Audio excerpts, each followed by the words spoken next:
Hey, it's Jeff Goolsby here with the Goolsby Group, and I'm going to break down the year in review of Roseville's real estate market in 2018.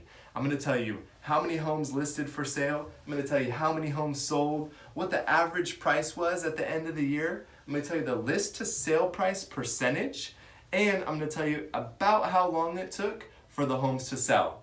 And at the end, I'm going to tell you exactly how much we've seen homes appreciate from the beginning of 2018 to the end of 2018. So hold on tight. I know you're excited because we're talking numbers here. Numbers are exciting, right?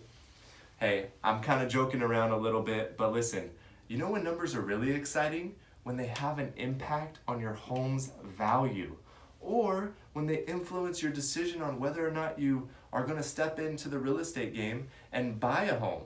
So, have some fun with me here. Check out the numbers. Let's play a little game, and I'm going to pull the window off of each one, and I'm going to show you what went down in the real estate market in 2018. By the way, if you want to know exactly what happened to your home value, or you want to know what happened in your neighborhood specifically, that's super easy for me to handle for you. Just reach out. I'm glad to put together your own custom report, okay? But here we go.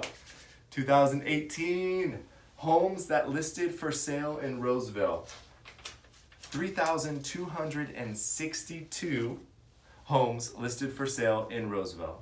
Of the 3,262 homes, how many of them sold?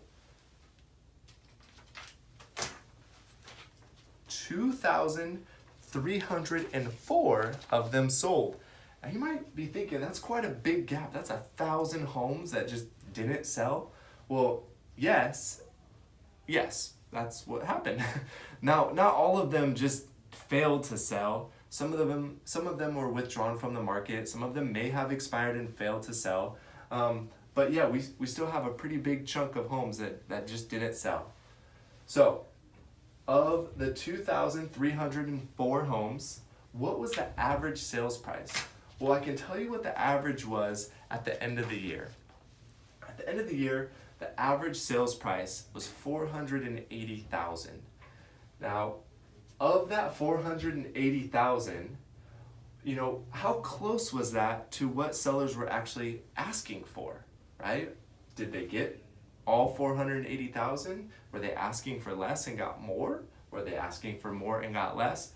Well, the answer is hidden right behind this card. And if you can guess the name of an extremely popular boy band, one of my faves actually, back in the 90s, then you'll know the answer to this number.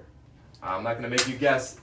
98 degrees was the answer. 98.2% was actually the percentage of the 480,000 was actually 98.2% of what homeowners were asking for.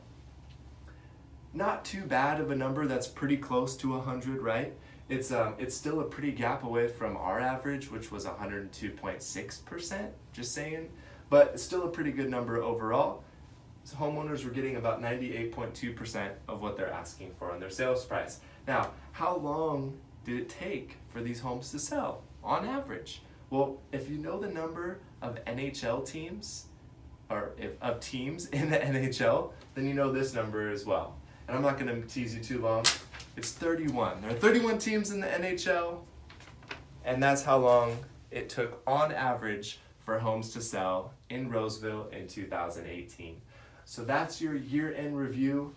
Now let's get to the fun one. How did we do? What do all these numbers mean?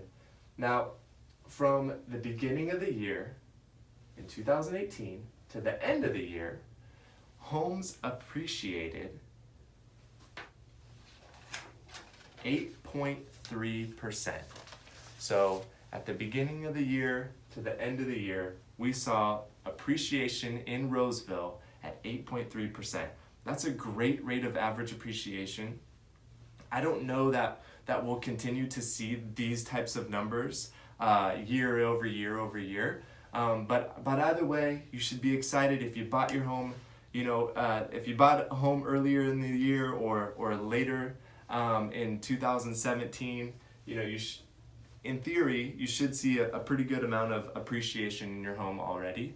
Obviously, these numbers fluctuate, they're averages. If you want to know exactly what these numbers mean to your home or what this means to your buying power, how these numbers impact your life, please reach out to me. Let's have that conversation. I'm happy to help.